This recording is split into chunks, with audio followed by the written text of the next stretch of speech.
also a political analyst. Thank you for coming to Kivumbi 2017. All right, so gentlemen, I'd like us to start, just a brief comment maybe about the number of governors who've lost this election. We also have 166 out of 290 members of parliament who've also lost this election. Peter, what does that say about Kenyans and, just how the voting pattern is coming out? Yeah, of course. First of all, let me say, pole sana to what we've just seen, the Uko family, poleni sana.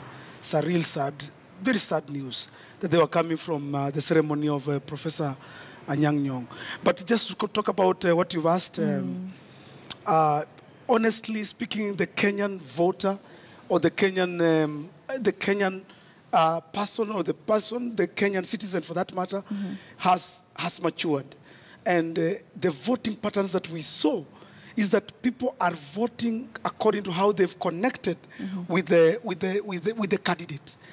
Looking from the new ones who have come in, right from Nairobi here, where we've seen Sonko yesterday, yes, and Anyang' Nyong'o in Kisumu, and other new ones, the others like people like Mvuri has already been there. Joyce Laboso, yeah. Talking about now Anne Waiguru. We are talking about Kenyans looking at a person whom they connect well with. And I tend to think the reason why we are seeing these new people coming in is that they have connected well with the voters. And so that is why we are seeing the old ones or others being voted out and others coming in. It all depends on how did you connect with the voter. All right. And you look at Sonko in Nairobi, how he has been connecting with his voters. And I think those are the things that are giving him mileage. All right. Ken, do you think it's connecting the voters, or is it as basic as being in the right party in certain regions? Well, for me, let me say, I would like to condole with the Uko's family for this great loss. And back to your question, Betty, I think it is a complex gamut of issues that is dictating the trend of the Kenyan politics.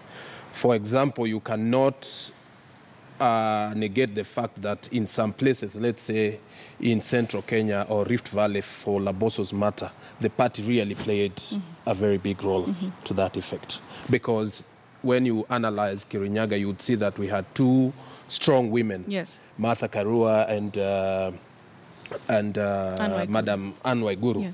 And in this case, you see all of them were fighting for space that the president of the country would recognize them. And they thought that by pitching themselves well towards getting the favor of the president would give them a leverage over the other. Over the rest. Yes. 166 members of parliament out. We have out of 290. That's the big number. In fact, that's a very big number. Again, apart from that, I tend to think with the new constitution, this is the second time we are voting under the new constitution.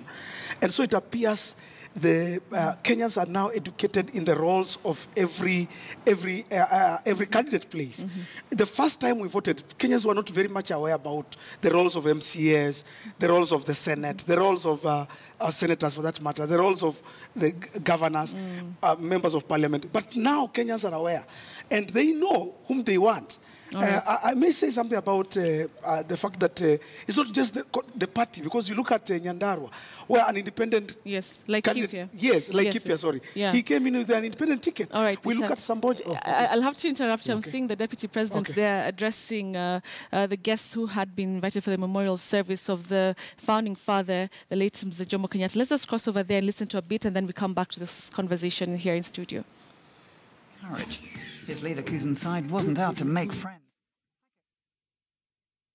I am sure that Mzee